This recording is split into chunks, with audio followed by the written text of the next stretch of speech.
standing at the intersection of MacArthur and Patterson, which is where about 25 years ago we had the Loma Prieto earthquake.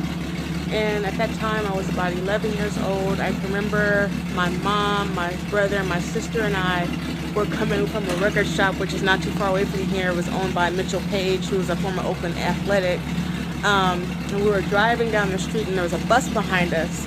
And I remember when we pulled up this intersection, which I'll show you right now, we had thought that the bus had actually hit us. And I remember my mom struggling, trying to keep the car in place, and I'm looking behind us to see if the bus had hit us, but it was clear that it was an accident because the bus was several feet behind us. What I began to realize was like, oh wow, this is really an earthquake happening. There was glass shattering, and you could just hear the sound of the concrete and everything moving. And I remember there was a child that was on the corner.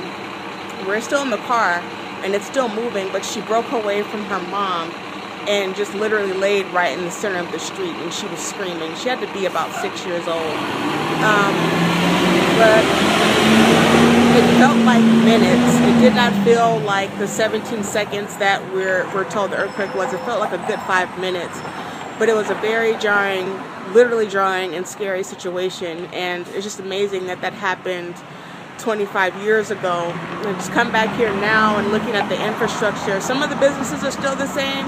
Some are different. I'm not sure in terms of how it's impacted the community or not, but it just is really, really sobering to come back to the site of such a tragic event so many years later.